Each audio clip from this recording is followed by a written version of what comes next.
Hey everybody, it's X, and welcome back to another premiere draft of Murders at Karlov with one alchemy card added per pack. Without further ado, let's get into the draft. We've got a great bomb rare here with Tolsimir Midnight's Light, and that is easily going to be the pick. Just two massive creatures off of one body that can also force bad blocks. It's a really good card. If Tolsimir weren't here, we've got Long Goodbye for really cheap removal. We've got the Dog Walker, which is a premium card in red and white aggro.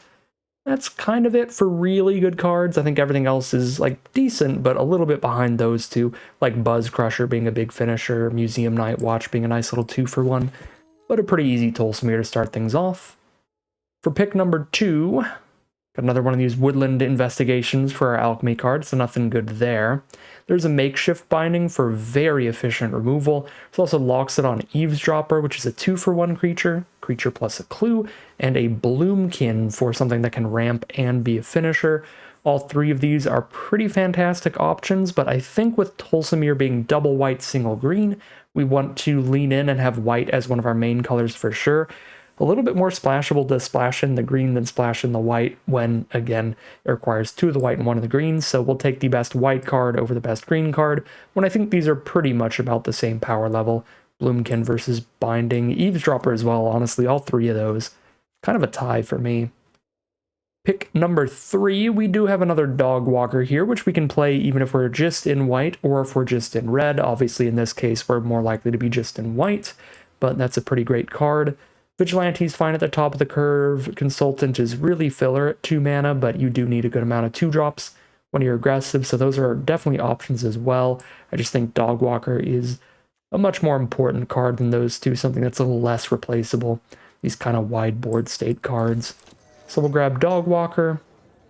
Pick 4, Makeshift Binding, really happy to see that. The Alchemy card in this pack, we've got Mapping the Maze. Choose an instant or sorcery in your hand or grave. Add an additional blue to its mana cost when you cast it, draw a card, then return an instant or sorcery from grave to hand. Oh yeah, it's this thing. This weird thing where if you're like choosing a non-blue instant or sorcery in grave, you're making it multicolored. So that then you could pick it up with this thing, which is kind of cute. But you can also just use this on something in hand if you want. I don't know, it's an interesting card, but I don't think we've been in blue anytime we've seen that, or there's just been something else that was really good. Wow, all right. Yeah, these alchemy drafts are wild because you do get, like we saw in our first pack, just in play boosters in general, you can get 2 rares from the main set in one pack. But the alchemy cards are also really powerful. A lot of the uncommons are pretty busted, and there's nothing lower rarity than uncommon, so there's many packs with 3 rares in these drafts, so you get some of the really good commons like Makeshift Binding really late. Person of Interest also great, and on the draw. This is crazy stuff, but now we're like stacked up on Makeshift Bindings, so we don't really have to take removal that highly from here on out, which is pretty nice.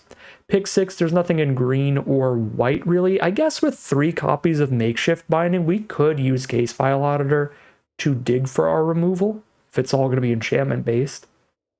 That might not be horrendous. I was thinking of speculating towards red with Offender at Large here, since we already have the Dog Walker, towards Boros aggro, but I think Case File Auditor could be fun with triple binding this early. Pick 7, Loxodon Eavesdropper, pretty happy with that, if we do end up in just Selesnya to go with our rare. Again, that 2-for-1 value giving us the clue is great. Pick number 8, there's a fine red combat trick that draws us a card, or a fine green combat trick just for pure efficiency. If you're a green-based deck that wants to do a lot of splashing, Topiary Panther is also a nice pick, but we're pretty deep into white here, and I think green-white plays better as just pure aggro than something super splashy, so I'll grab the combat trick here of Get a Leg Up.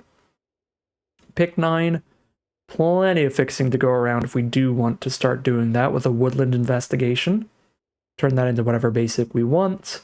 Or we just take Sample Collector for a fine aggressive creature. Not a super exciting one, and the 3-drop slot does get really contested with all the other disguise cards, so I'm not super high on this thing to where I will actually speculate on some fixing here. But I will definitely take Loxodon Eavesdropper over the Woodland Investigation. Copy number 2. Pick 11, they went this way for more random fixing. Not super pumped with Essence of Antiquity, although LSV did 3-0 twice at the Pro Tour with a deck that had Essence of Antiquity in it. But it was kind of the filler disguised creature to make the 23rd playable kind of thing. All right, a bunch of stuff to just add to the collection here, throw in the sideboard, that kind of stuff as we wrap up pack 1.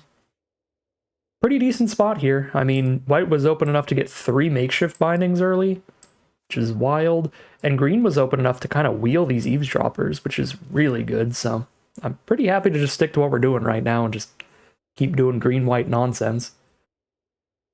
We could pick up a Krenko here. This isn't really bomby if you don't build around it at all. You need a lot of clue tokens so that every time you're cracking a clue, you can spend a red, get your goblins out of it, or you could crack a clue to Krenko's ability to also buff all the goblins. That's kind of cool. I guess we do have 2 clues already, maybe a third if we play They Went This Way. This could be a fun splash. Again, I'd prefer not to. I'd prefer to just be Selesnya aggro, but there's nothing really for Selesnya aggro here. There's a tracker, there's a Auspicious Arrival or Nervous Gardener. Like, I'll speculate towards the Krenko here. It's a fun card.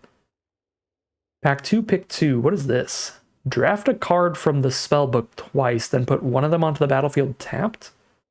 Is it just signets? What? That's a cute card. Okay, so you put a signet on the board.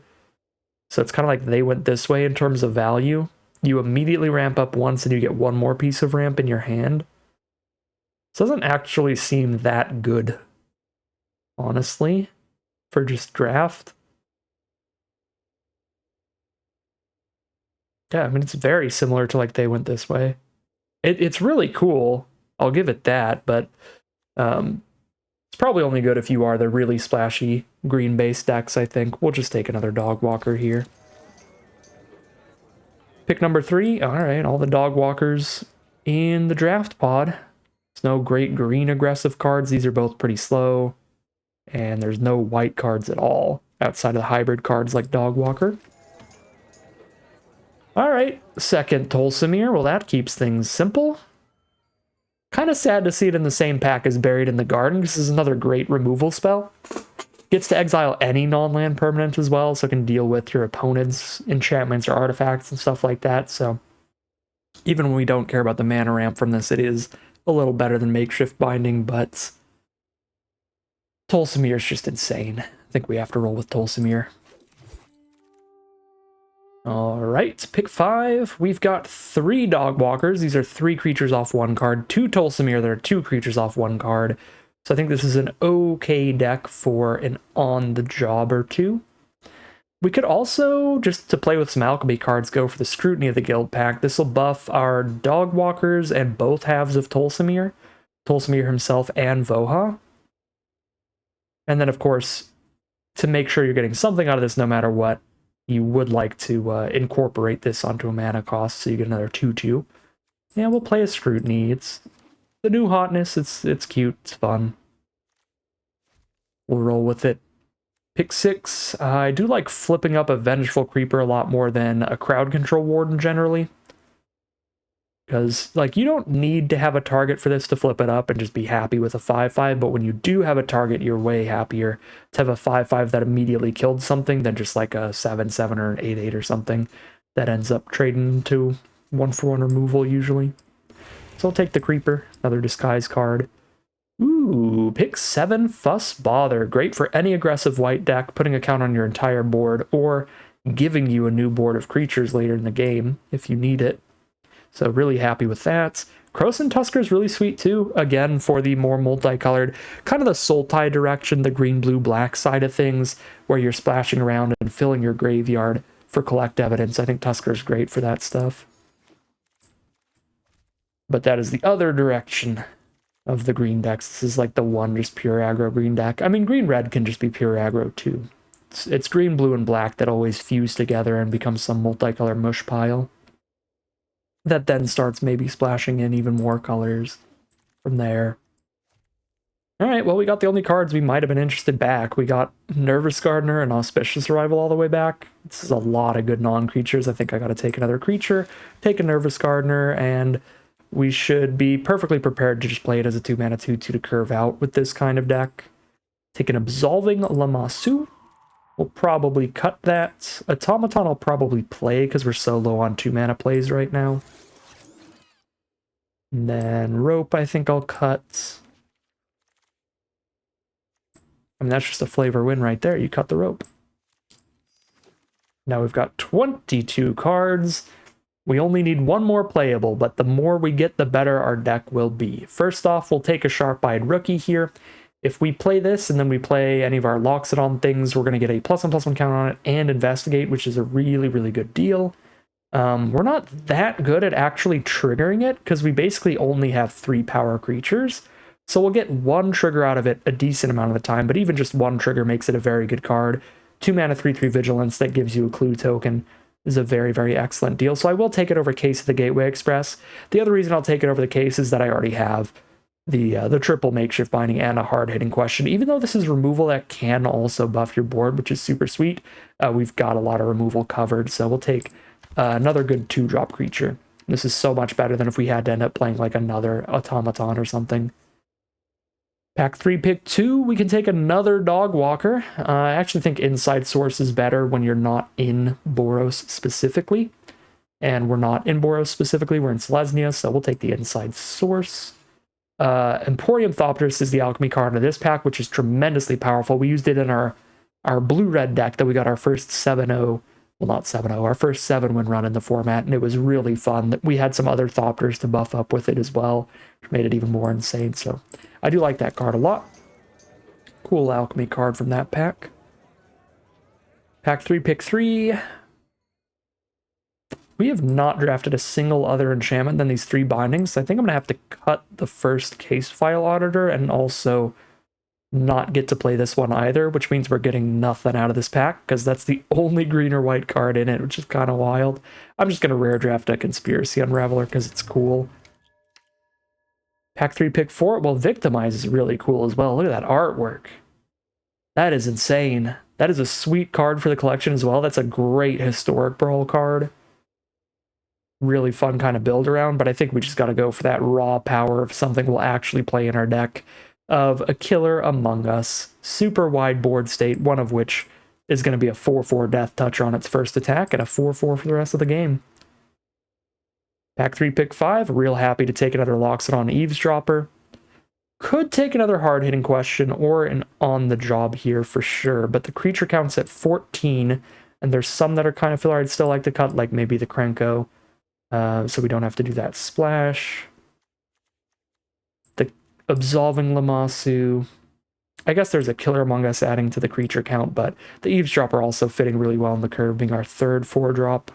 I'm going to take the Eavesdropper here. Pick 6, there's an Escape Tunnel to help with the random Krenko splash if we want. And splashing in Krenko means we do get to also hardcast Dogwalker every now and then, when we're like really lucky, so that could be fun. Sure, we'll grab the Escape Tunnel here. And we've got enough just really simple, really main deckable pieces of fixing. I think we should be able to do this, because we've got Escape Tunnel, Woodland Investigation, and Nervous Gardener. All of those don't really cost anything to run. They Went This Way kind of does, because it's 3 mana to not impact the board at all. So this is actually a little costly to spend your time doing that. But with 3 other pieces of fixing, I don't really think we need to specifically run They Went This Way as well. Take a Greenbelt Radical here. It's just a really good flip. You just end the game off of that. Give the whole board a permanent +1/+1 counter and trample. Big finisher. Buried in the Garden's great removal that also helps fix our mana. This is actually our first deck I think we've ever drafted where Audience with Tristani might be good. We've got a 2/2 Detective, we've got a 1/1 Dog, we've got Clue tokens, and we've got Voha, so that would be fun and unique, but Buried in the Garden is just good. Pick 9, we do actually get to play an On the Job, which I think is better than Fanatical Strength in here, again, with triple Dog Walker and an Inside Source and a Tolsimir and a Killer Among Us. It's a lot of cards making at least 2 creatures. Pack 3, pick 10. Wow. All right. Quad Dog Walker. Just walking all over the place. We don't need a bite down on crime in a deck with triple binding, buried, and hard-hitting question. And I don't think we need Case of the Trampled Garden either, when we've got Fuss and On the Job instead. And now I can just hold down that alt key, see what I don't own. It's actually the commons I need to rare draft now, because I'm so used to rare drafting uncommons when I don't know what to take. Second On the Job, okay. Well, nice Selesnya tokens deck, little red splash here for Krenko. Could be a pretty fun one. We're at 45 cards in the main deck right now, so we only need to cut 5 of them. We are sitting at 16 creatures, plus a Killer Among Us, plus Scrutiny of the Guild Pact. So we're kind of sitting at 18 creatures. Can definitely cut a couple of those. So let's see.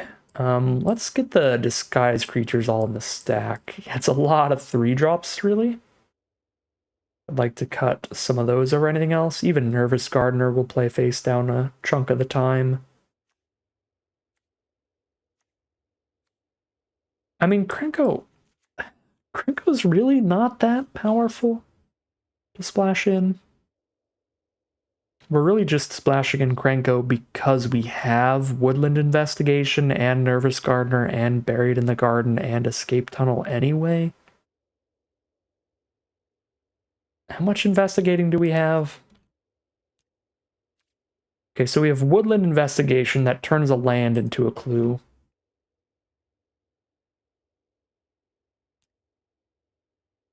And we have 6 investigate cards.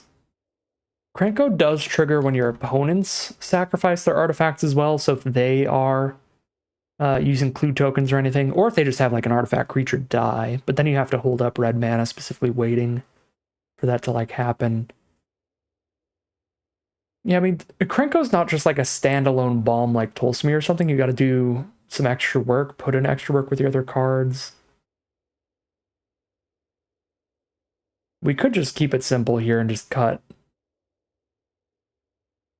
generic fixing stuff for the most part. Just not do the red. I think I will here. I kind of still want to run 1 mountain. I guess that doesn't make a ton of sense, right? Because the only reason to run 1 mountain would be that sometimes you can hardcast dog walkers. But really the best time to do that is turn 2, and we're not going to be able to do that turn 2. I guess if I have Escape Tunnel Plains in hand, I can get there, or Mountain Plains. But if I have Woodland Investigation, my other green fixing, then I have to play a forest to cast the Woodland Investigation to get the mountain, which means I couldn't hardcast the Dog Walker till turn 3 anyway. And then even farther with Nervous Gardener or Buried in the Garden. These I'd have to wait a long time to hardcast a Dog Walker. I still think our mana base is good enough and our fixing is enough there that there's not really a cost to run a single mountain.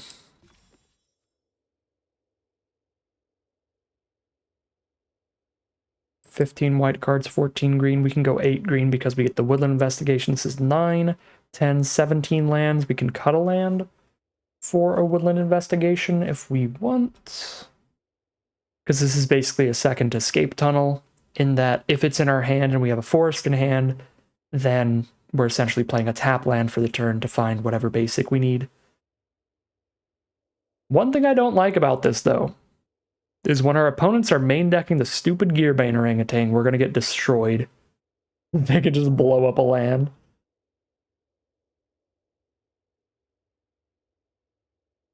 Am I that hindered by my past experiences that I want to just cut Investigation in the mountain and just go green-white so I can't get Gearbane Orangutan?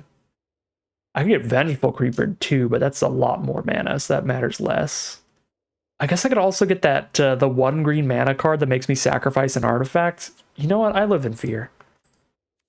I'm just going to go pure Selesnya, no artifact lands here. I guess at this point we can go actually even split since our green and white are really close. And our white's actually more than our green. All right, back to the cuts. I think I'm going to cut one Dog Walker. This is still 14 creatures plus Killer Among Us plus Scrutiny. The Scrutiny was pretty awkward last time I tried to run it. Because I had it in a hand where I ended up not really being able to incorporate a white mana and keep curving out as well. That could happen here as well. And we really only have 5 multicolored creatures, but because you're incorporating a white mana into the mana cost of something, if you incorporate that into a green creature, then that's another card for it to buff. It buffs its own detective, right? Yeah, so it's actually a 3/3. It's a 3 mana 3/3. I'm going to try it again, but I feel like it could end up being pretty awkward again.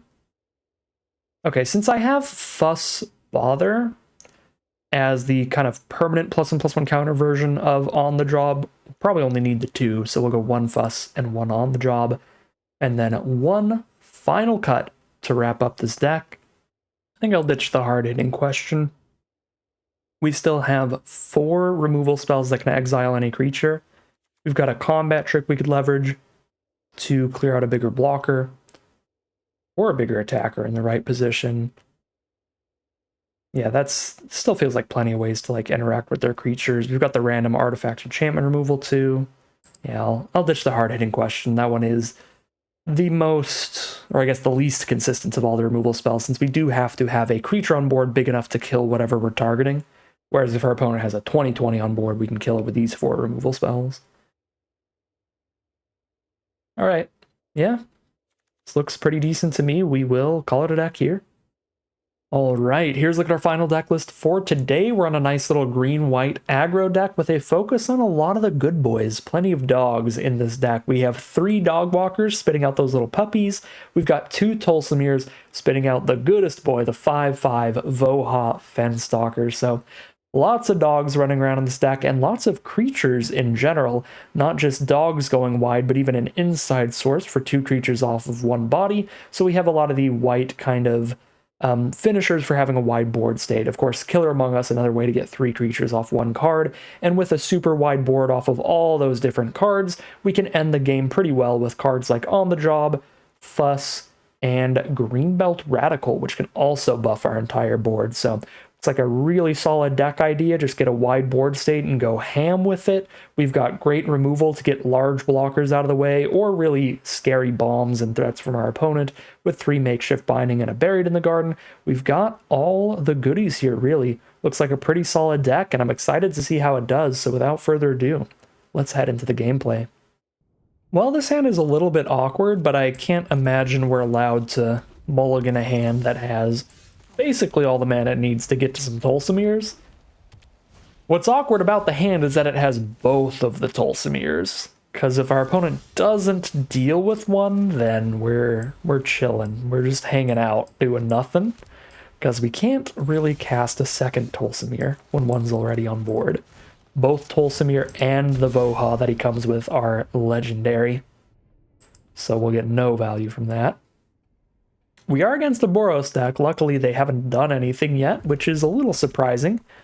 They did play a Scrutiny of the Guild Pact, but no actual creatures hitting the board yet. This does mean if they play a 3-mana creature, it's about to be devastating. Okay, Spotlight Falcon, not bad at all. We're actually really happy to see that get cast before they can collect the evidence for it and just keep conjuring duplicates. Card is much scarier later in the game. We get a free attack here. If they take the block, then we get to just trade up into the Falcon. And if they don't, we get to do whatever we wanted to do. Play an Eavesdropper or play a Buried in the Garden. Honestly, I think I should be a little scared of Boros here. Yeah, I will actually just Buried in the Garden. I was gonna say, like, I think when our curve is gonna be Eavesdropper and a Tolsimir, we can probably out-aggro them, but they are a Boros deck. There's a lot of bad things that could happen here if I just choose to take another 4 next turn. Like, if they just play an inside source and it's been incorporated and all of a sudden they have a 1/1 and 2 3/3s, I'm gonna really wish that I had dealt with at least some of their board by now. So let's attack in. If they block, then I have to just flip Dog Walker and play Eavesdropper this turn. If they don't, I get to cast a Tolsimir. Although it might still be better to flip Dog Walker, play an Eavesdropper. I don't think so. I think we want to cast the Tolsimir really soon because we have 2 Tolsimirs. We want them to deal with one so that I can cast the next one. So the sooner we get it on the board, the sooner it gets killed. And the sooner we get to cast another one. Yeah, let's go. Makeshift Binding on the Voha. Now, I do need them to kill Tolsimir as well to be perfectly happy here. How much mana we got? We got 7, 2 flip, 4 play, 2 for this. Not enough for everything, but still send in for sure. No blocks still, all right. I don't think I flipped then. I think we go Rookie, then Eavesdropper for full value. Get the double investigate here. Looks great.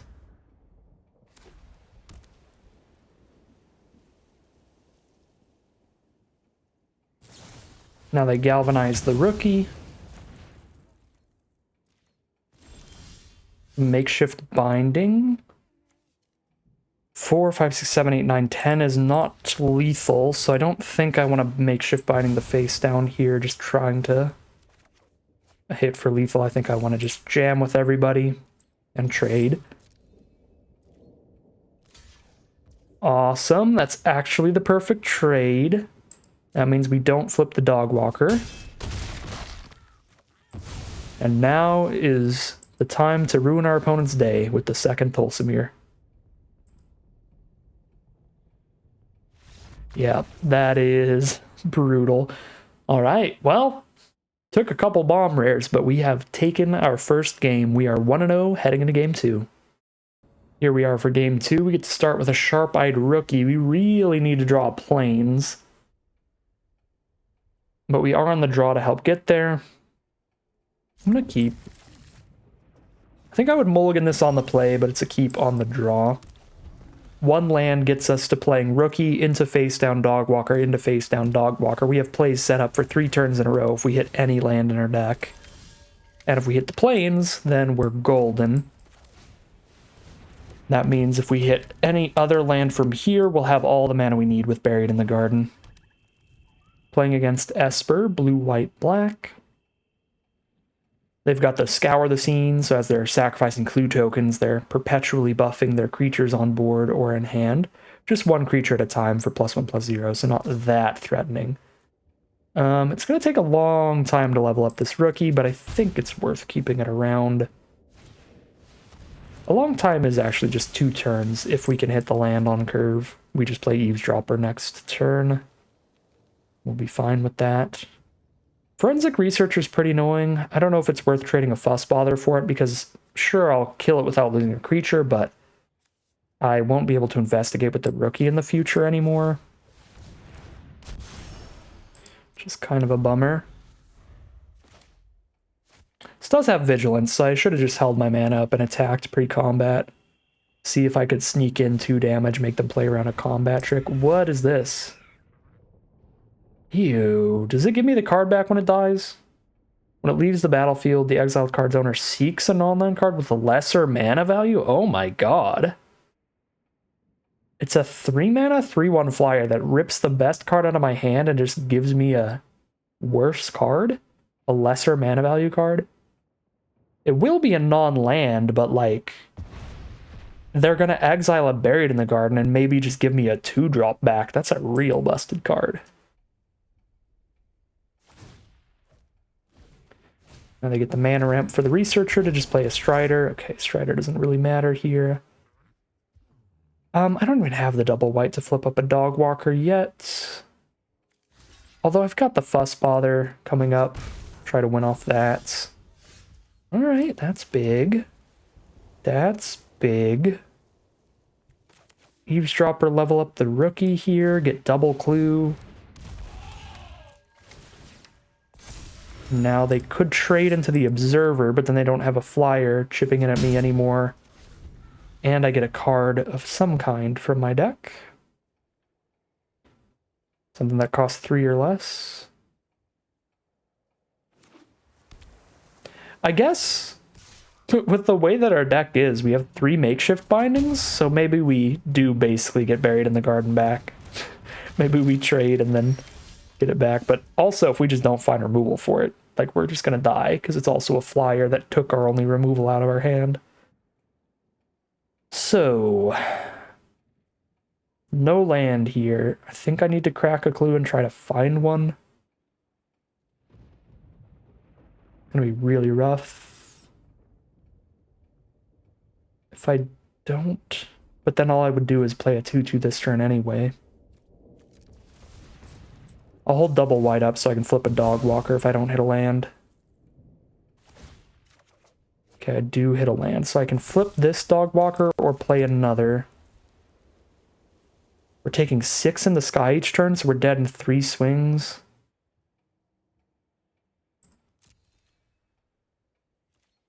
See if they want to trade Cadaver for Rookie. That's probably fine if they do. Or do I want to just fuss right now? They know about our fuss, so they can just play around it.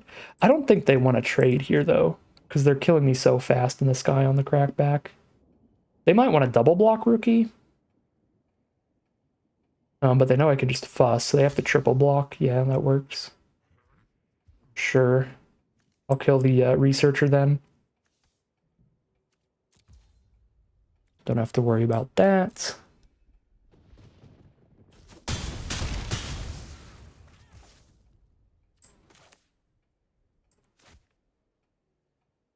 I'm gonna be pretty stuck on white mana here, which is kind of weird.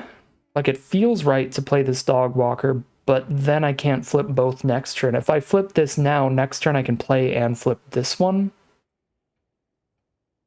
Although next turn I'm probably just gonna play a Killer Among Us. Or a Tolsimir. Probably Tolsimir, we need life gain. We're still dead. Yeah, this is not great. When it might even be just crack another clue trying to find makeshift binding.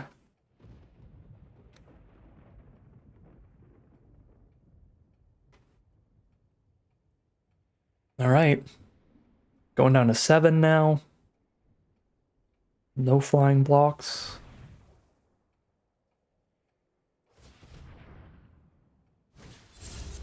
Okay, there's the face down. That's the 2/1 lifelink is so bad for me, then we're dead in 1 more attack after this instead of 2. 2/1 flying lifelink. Yep. Absolutely filthy. Now we instantly need makeshift binding or the game's over.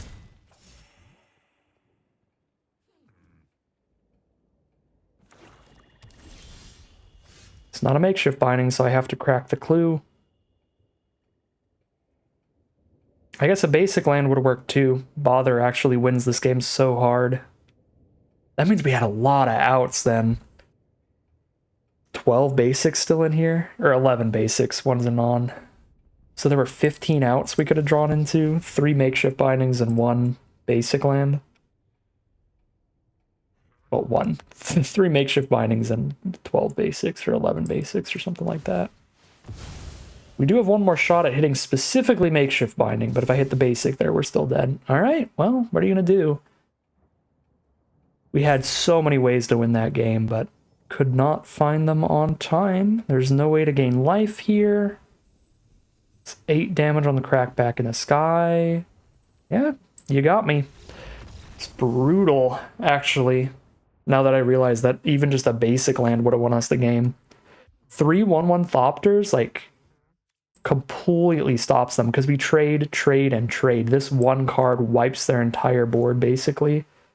Completely stops their aggro, and then we just win with fuss, or not fuss, but like Tolsimir, Killer Among Us over time. Dang. Yeah, I thought I had to get lucky to win that, because I thought I needed to specifically get makeshift binding, but I just needed to get... I needed to win a coin flip, basically. A coin flip that was weighted in our favor. Again, there were like 14 outs, not 15, because we have 3 makeshift binding and only 11 basics. So 14 out of 26 cards at the start of that turn. Would have won us the game. Rough. The makeshift binding wins us the game because we don't die on the next turn because we gain life and kill one of their flyers, and then we have all the time we need to crack the clues to get to the bother the turn after that. All right. Game 3.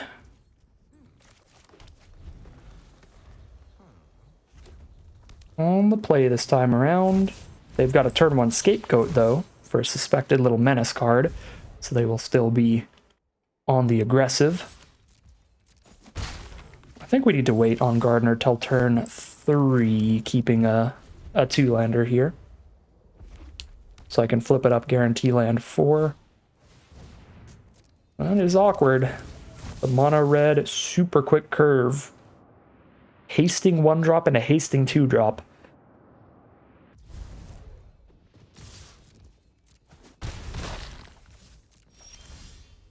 There's a Killer Among Us for a 5-mana card. And we really hope they don't just shock our face down.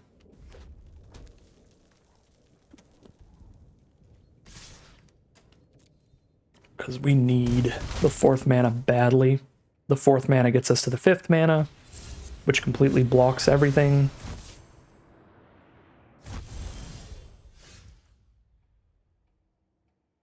Okay. I'm really good at drawing my 4 and 5 mana cards.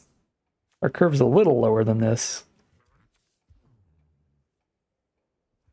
Yeah, I can't do anything here. I just get a land and pass. Whoa there. You're a little excited, Nervous Gardener. A little excited. Did they get the full mono red aggro? Insane. Pretty hard to pull off monocolored in this format. There's a lot of multicolored nonsense.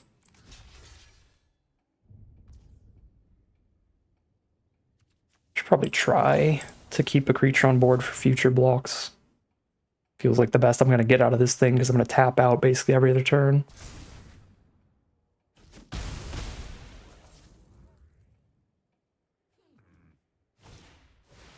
Buzz Crusher.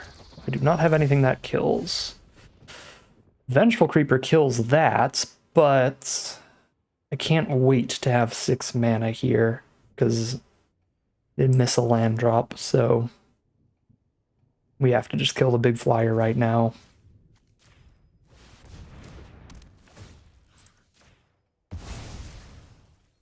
Certainly would rather stop 1 damage with Gardener than hit them for 2.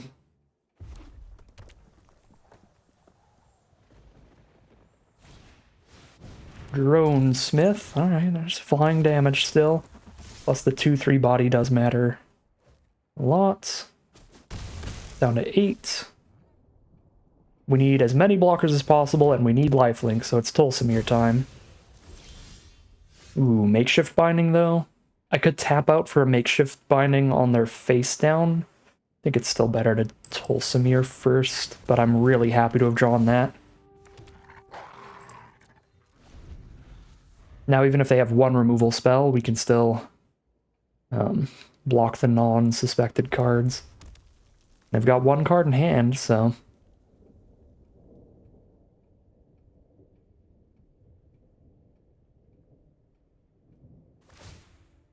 Put a knife on the suspect.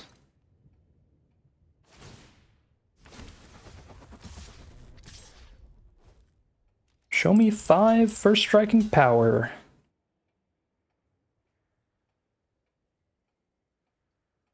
They need like 7 first striking power to win this.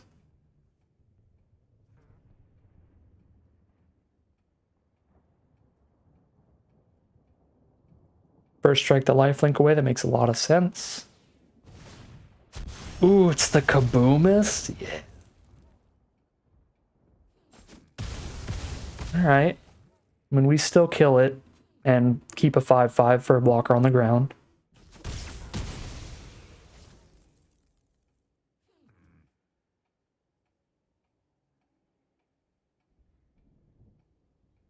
We hit a land, we can makeshift binding and play a creeper face down, which would be great. Perfect. Maybe I should just be running 18 lands in here, honestly. With how this game and last game have gone. We've like been pretty desperate to hit a land every turn, even up into these really high mana costs. I do need to hold the 5/5 back to block the scapegoat, or they just put a knife on it and I can't with my face down. Ooh. 3/3 flyer I can't kill. I mean, all the removal in my deck is exile, so I can kill it, but generally you as a person, as a general player, can't. So we're going to need to bother.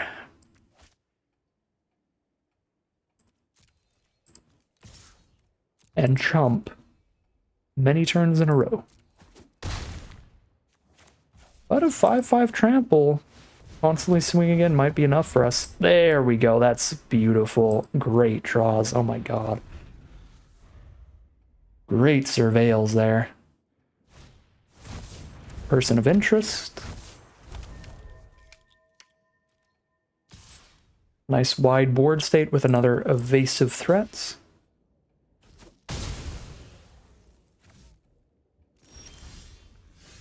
But we're out here living the dream. Makeshift binding the Phoenix.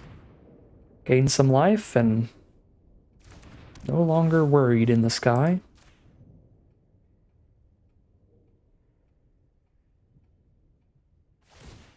We're just gonna sack the knife right now, alright. Well then, I don't really have to worry about blocks, so I can send in the flyers.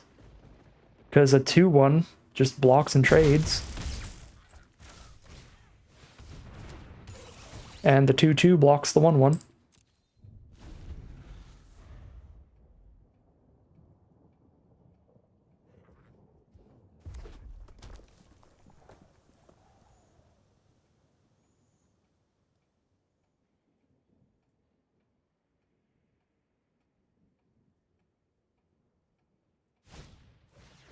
Shove aside on the face down. It's a pretty good start to the turn. We've got one blocker up. We're taking 3 on board.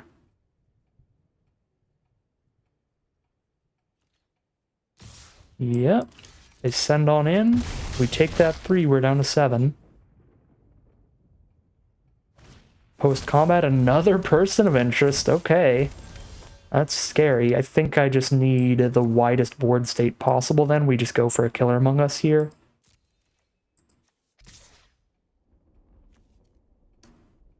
Just hitting them for 5 should still be pretty much guaranteed lethal next turn.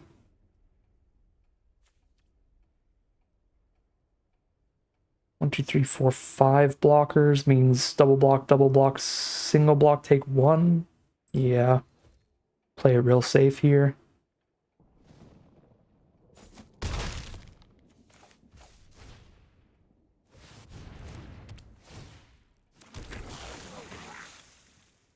Human killer. Not a killer of humans, just a human that is a killer. Alright, there's the concession from our opponent. We are now 2-1, heading into game number 4. Are y'all ready to see a mono-white sanitation automaton?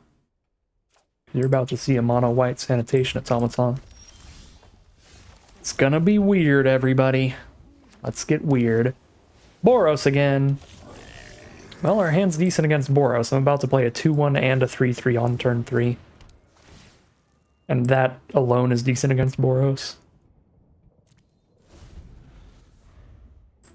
Could have incorporated to the Radical so that when I flip it up later, it's multicolored, gets the +1/+1, but we're just going to play Automaton turn 3.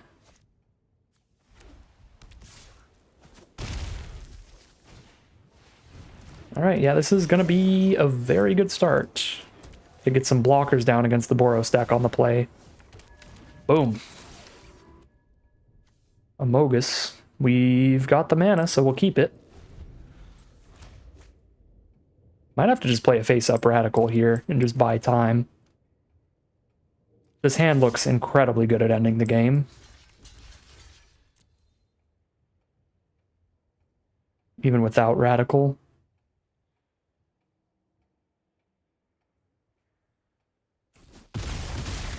Okay, well, they get a clue. We did deal 3 damage to that bystander. And then, okay, 1 damage with the 1 damage case. Sure. Well, now that there's an empty board, I don't feel obligated to play a face-up Radical anymore, so I'll just drop it down for later. But if they had, like, swung in and then just dropped 3 mana worth of creatures, I think I would have just needed a 4/4 here.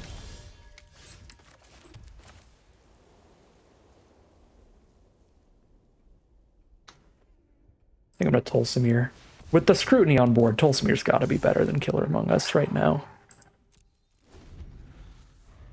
I don't hate the Radical trade there. It's not a good trade, but it's certainly not like a game-ending trade.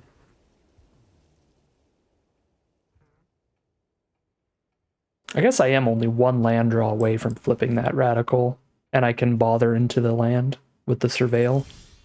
Or I could just draw it naturally. Yeah, we should not do anything with that. Although I can have Tolsimir force the 2/2 to block the Voha, which means that the Radical gets in without fear. Unless they have instant speed removal for the wolf. Then it is no longer forced to block Voha. Alright, well this looks really good. They've got a lot of mana open though. Okay, exile it. But they chose to exile it after blocks, so they didn't get to make a different block, so I'm pretty happy with that. Maybe they just didn't want to. They want to keep all their creatures on board for some big counter attack they have in their deck. Play a Killer Among Us over Bother here, because I think that 3 1/1s on the ground is pretty comparable to 3 in the sky right now, and this also puts counters on them, and then I still have access to Fuss to try to just kill them out of the blue. And we don't need the Surveil, because we know exactly what we're doing next turn. Land, flip Radical. I don't remember who the killer is. Human. That's how you always keep them guessing. If you don't know what you chose as the killer, then how's your opponent gonna know? Bother. That is bothersome. But Greenbelt Radical has this really nice keyword on it. Trample.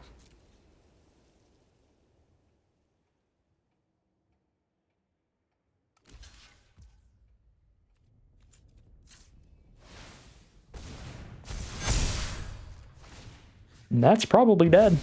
Yeah, that looks like well over lethal. Alright, big explosive stuff there. Being able to curve Tolsimir into Killer Among Us into Greenbelt Radical means that was just so much damage on the board there. Just a really nice collection of cards. Going to take us to 3-1. At least 50-50 this time around, but we'll see how far we take it as we head into round number 5. Game 5, let's go. Our mono green deck showing up, coming in hot.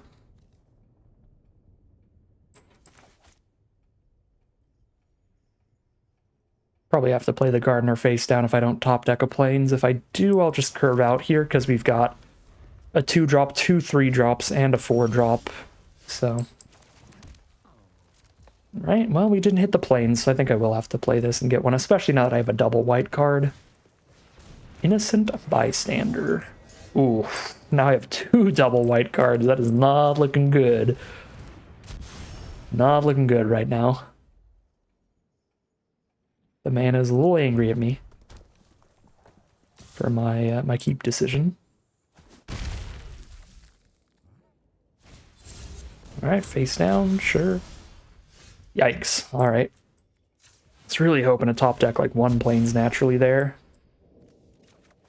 So we'd have the double set up for next turn. That would have been really nice. Which of these cards is it's the least impactful to me to just trade off immediately? Probably Radical? Again, if we can just stabilize, then we should have really explosive late game plays anyway. I don't think we need to try to use this as a finisher. And this is the farthest from getting flipped out of all these cards, so I think we drop Radical first and just trade it off to buy time.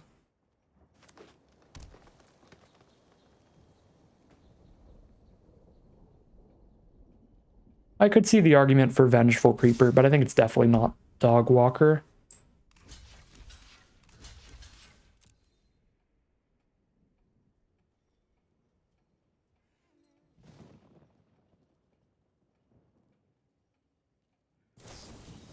Chases on, save their face down, and get a clue.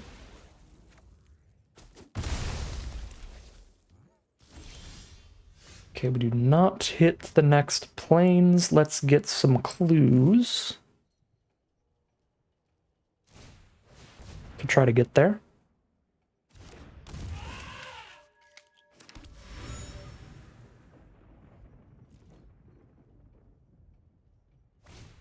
Oof, the instant speed 3 to a creature planeswalker, incredible alchemy card there. That is just immediately a standard staple, because Strangle already saw play, and that's just Strangle but instant speed if you're on the draw. No! The even split is backfire. We have not drawn a single planes naturally this game. There's only the one we tutored for. I guess I can crack a clue and still play Makeshift Binding on the 4/4 or play a face down here. Kind of like Makeshift Binding on the 4/4.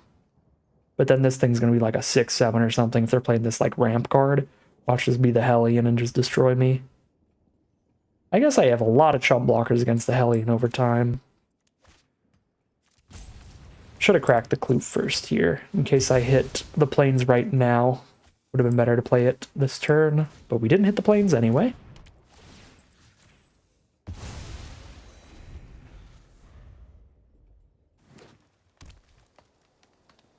This is a Vengeful Creeper that's also terrible. Oh, okay. Alright, we get Alchemy Bombed. This card is really disgusting, and I cannot find another planes for the life of me. Well, I can get a lot of clues. Sweet. But yeah, I mean, 6 mana, 6/6 trample, ward 2 haste. Next time it attacks, it's an 8/8 trample. That's just deader than dead.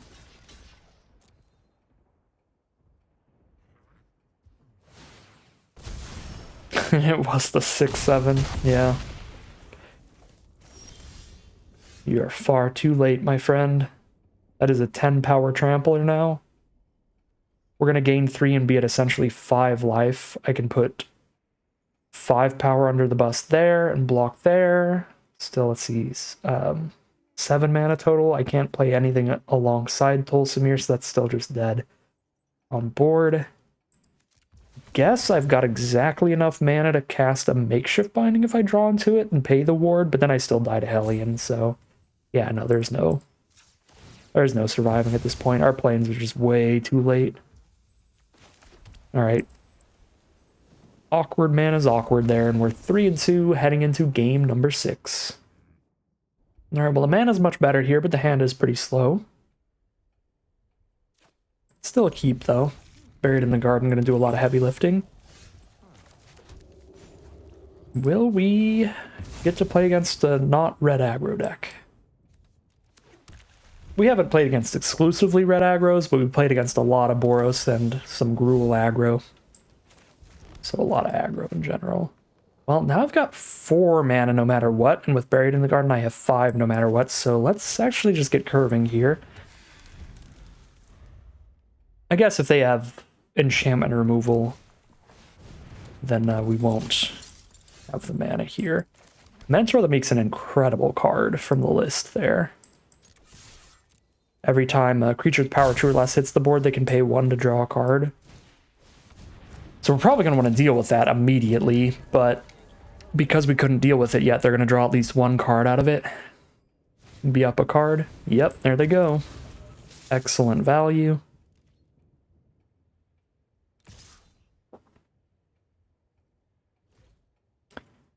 You know, since this is forced into attacks, I can use that to my advantage in that they can't hold it up as a blocker. Oh, I would have loved you last turn, Makeshift Binding, but that's okay. Still gonna bury in the Garden instead to get some ramp going here.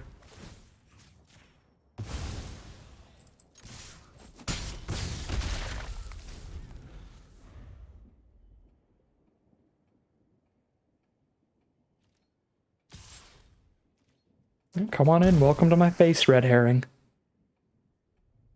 As long as you can't block, I'm cool with you. Now we have 1, 2, 3, 4, 5, 6 out of 7 mana for Radicals, so face down Radicals looking pretty good. And there's the 7th mana. So if we can get this onto the board right now, that's going to be sweet. But that means we don't get to play Eavesdropper this turn. I think still worth it. That means our 3 mana instead of 4 just gets used on Inside Source.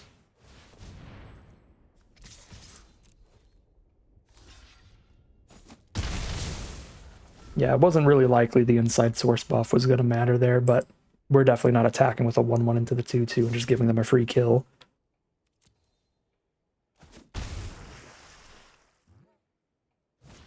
Alright, Vengeful Tracker.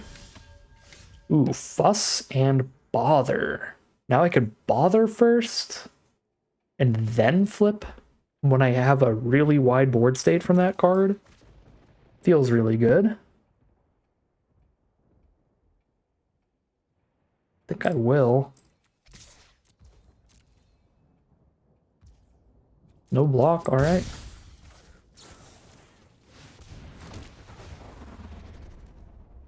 Ooh, will I have any multicolored creatures for this scrutiny? No. So it doesn't actually really do anything. And Sharp-Eyed Rookie's just a later game creature. I don't think either of these really matter right now, because I'm just going to flip my face down or cast these spells, but Rookie feels actually still pretty decent, because then when I'm done doing that nonsense, I can just play Rookie and Eavesdropper in one turn and have 2 clue tokens ready to dig through my deck and find more action. If somehow flipping Radical doesn't end this game, which I feel like it very, very well may.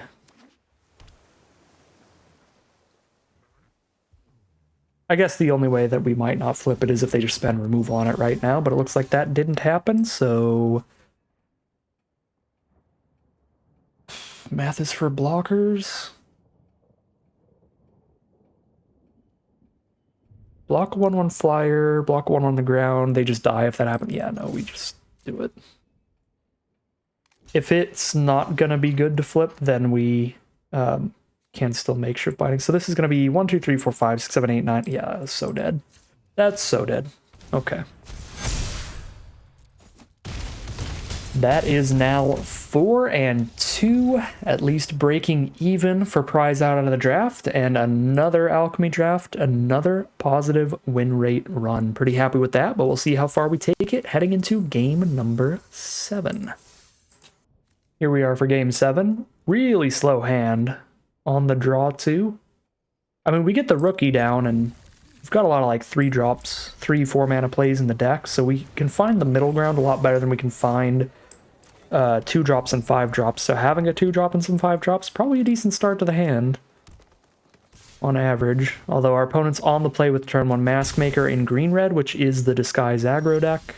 They did not have the Disguise card though, so that's nice. They're just going to shock our Rookie though, that's sad. Galvanize, okay. Slightly better for us, but still bad. Especially when we drew the only 5-drop left in the deck. So I don't do anything till turn 5.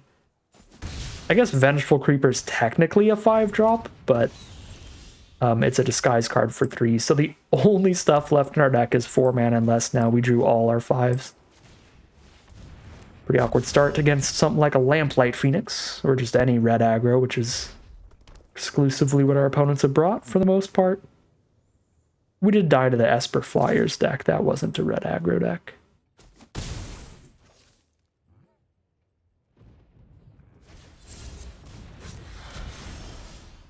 Alright, that's a 4-drop. Kind of have to just jam it out here.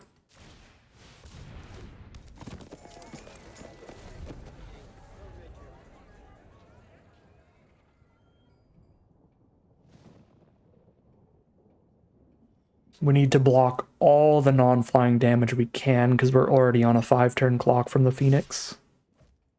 Got 4 incredible draws against it. All 4 of our removal spells are exile-based. So that's what we're hoping for here. But maybe some lifelinking from Tolsimir can help us out. 4 mana for the flip. This could be the Ursa Guana, but that'd just be a 4/4 anyway.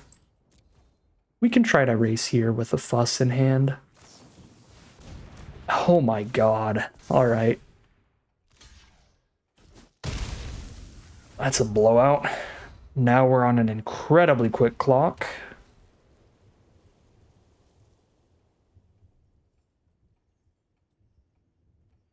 Yeah, I don't think Tolsimir's lifelink is gonna outpace that thing now. Oh my god.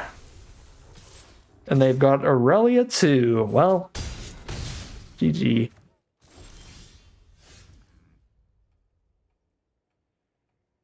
I can gain 4 life and be at 7, in which case I still take 9 on the crackback and die. Unless Fuss kills Aurelia. If they block with Aurelia, I can get there. Actually, I can force Aurelia to die. That's true. Force Aurelia to block Voha.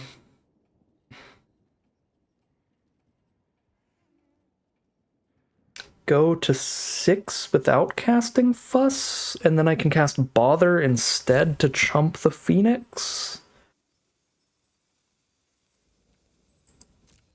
We want to attack with just 2 creatures because we don't want to let them draw a card. Plus, it's nice to have the blockers if they keep these ground troops around.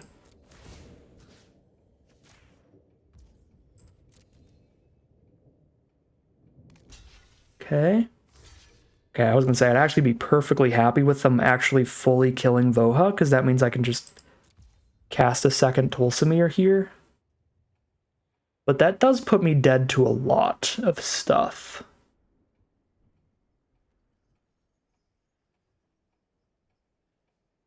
Slightly tempted to fuss now. But fussing isn't really any safer than just casting another Tolsimir. The safest play is to just cast Bother. But if I fuss, I can keep this Tolsimir, go to 7, and keep this Voha. I think we need to just Bother. It's too risky to just be at like 7 life against a 5/5 flyer. They can just shock me to death. Yeah, it's so much harder for them to just get through 3/1/1s. Like, they could have the green +3/+3 trample trick, I guess. But now they can't just have, like, burn to my face to kill me. Vengeful Creeper can get rid of the Airtight Alibi eventually, but I'm still definitely casting Tolsimir before that. Yeah, I don't think either of these do anything impactful enough that quickly. I think we just mill towards Makeshift Binding and the green exile thing, the garden thing.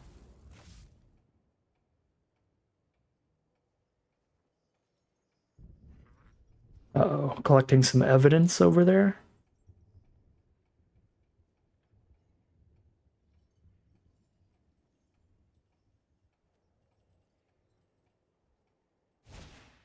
Yep, for the inspector. 2/4 reach on the ground, they gain some life. Okay. 7th mana is not horrific, because now I can Killer Among Us and flip this in the same turn. I still think I have to Tolsimir to get lifelink onto the board. But that's not terrible for next turn if we don't find anything else to do.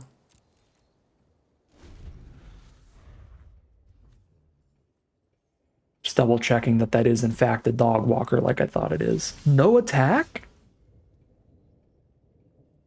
No attack is wild. Means I can kill a Phoenix before they have the evidence for it, right? No, the alibi is going to hit the grave alongside it, and then they can just do the return thing. That's a little annoying.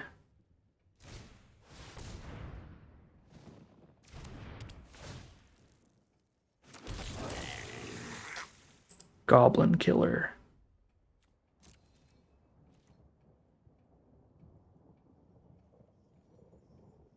Well, if I attack with Voha, they might just straight trade. Make that a 3/3 flyer. Even if I don't use Tolsimir. Should have passed. Maybe this will be the first time we draw on the job. And that's our win con. If they do trade with Voha again, that'll come back as a 3/3, because these will both be in the grave by the time this card triggers. They can exile Galvanize and Airtight Alibi and have the 3/3 flyer still. Still pretty much just as bad for me.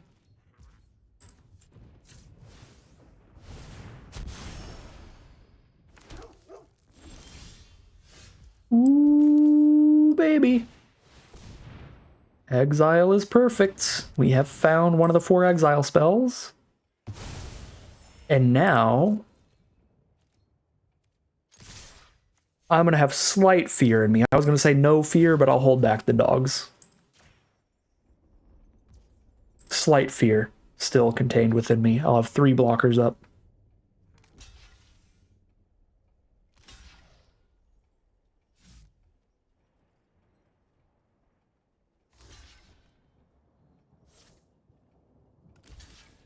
Aha! Goblin Killer.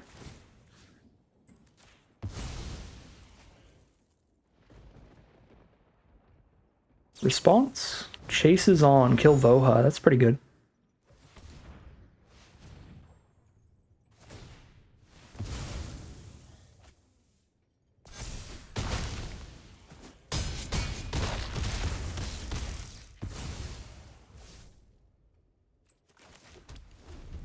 I will reveal my secrets.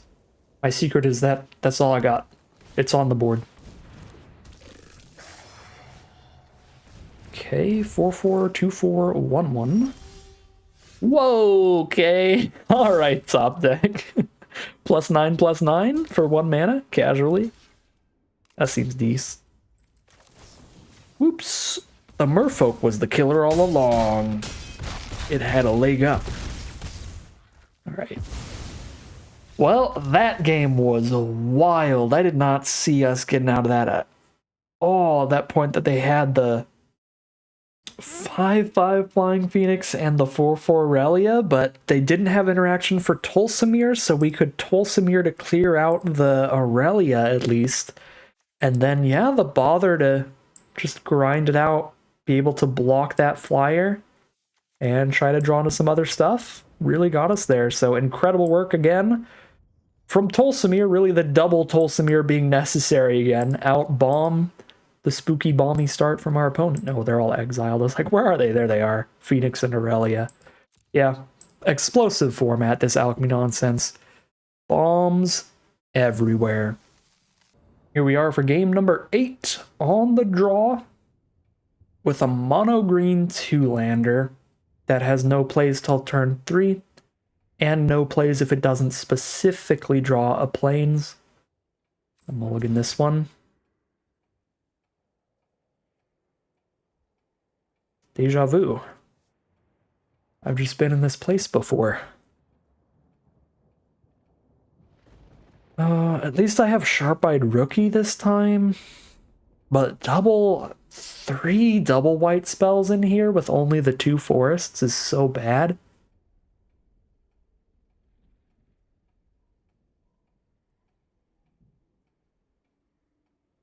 The card disadvantage of starting down 2 cards of the 5-card hand.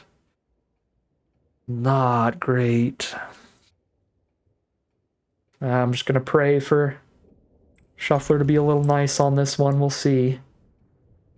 See how it works out here. I actually don't mind on the job as a finisher, but specifically a dog walker alongside the rookie.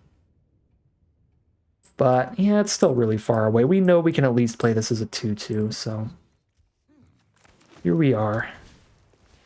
Woodland Investigation, turn 1 from our opponent. Well, there's the perfect rookie curve there. Rookie into Eavesdropper. Because we don't really have like 3 mana 3/3s in this deck, but we've got 4 mana 3/3s to go with the rookie. Another white spell is bad. 2 draw steps, 0 lands drawn so far. 15 left in the 32 cards. So we're coin flipping basically every draw step. And we're just going to get turn 3 Taysid. Alright, game's probably over. I'll 2-for-1 myself to kill a Teysa, because if I don't kill a Teysa, then Teysa like 5-for-1s me. So, well, we got rid of Teysa. That's something, but had to 2-for-1 ourselves to do it. That's what's so good about Teysa, is because of the Death Touch, she's gonna trade into like anything, and if she doesn't get dealt with, then you're getting a clue token basically every turn, which means you just keep going up in cards, and every time you're cracking clues, you're getting 1/1 flyers, which is like up a card and a half. And Arena has chosen the winner of this game, and unfortunately, it is not us. It's gonna be 5-3 for today's run.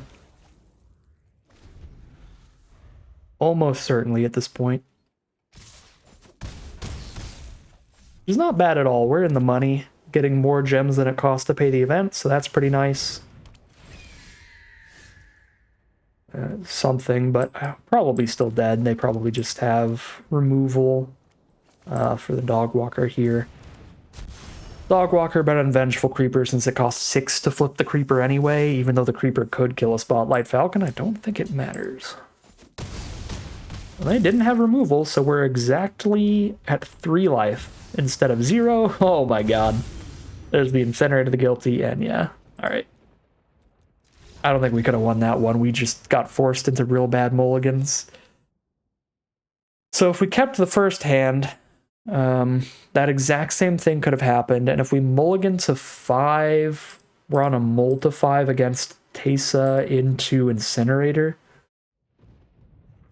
Doesn't feel likely to be a victorious game. All right. Yeah. 5-3, super respectable run, solid record, get some great prizes out of this. I think this deck was really good. Could have done a little bit better with a little bit better luck, obviously with that last game being the biggest showing of that. I think our other losses, I don't remember at this point. I think we are just kind of slow here, right, with only 3 2-drops, one of which we often wanted to play as a 3-drop. Like, we really don't get the game rolling till later. And so 1 or 2 of the other losses were also just like I had all the 4 and 5 mana spells in hand just hanging out and just got aggroed a bit. So that is definitely a flaw of the deck. We could have used a little bit more better early game plays because we had a lot at 3+, not a lot at 2. I think that is kind of the only flaw though, really, because the removal is great. The triple Binding Buried in the Garden. The bombs are great. The double Tolsimir. And even like a Killer Among Us is like a miniature bomb. Dogwalker was probably the biggest underperformer. The double white was just constantly pretty hard to hit. We had mana issues pretty frequently. The idea of the Dogwalker was still good, right? Like the multiple creature cards like Inside Source, Killer Among Us, Tolsimir were still fantastic with the on the job with the Fuss Bother. It's just we were having a really rough time getting the double white for those dog walkers to flip them. So if you swap out these dog walkers for just solid 2-mana white creatures or something, I think this deck is probably about as close to perfect as we could get, and maybe that would take us to the 7-win run, considering our losses were due to being a bit too slow or having a bit too many mana issues, 2 things that the dog walker doesn't help a lot with, because the bit too slow means starting at 3 mana instead of 2, and the mana issues is having double white cards without double white on board. So yeah, solid deck, but not quite a 7-winner, just a 5-3, still a great run, still excellent value at 1,600 gems and 4 packs. But that is going to end today's video. As always, I'd like to thank my patrons and YouTube members for their support, as well as you for watching the video. If you enjoyed this video and are interested in seeing more, you can always like, comment, and subscribe to tell the YouTube algorithm to send you some more in your recommended feed. If you'd like to catch me live, you can check out the Twitch channel at the link in the description below. And if you'd like to support the channel directly, you can check out the Patreon link in the description below. But other than that, as always, thank you very much for watching, and I'll see you again soon for some more Magic Arena.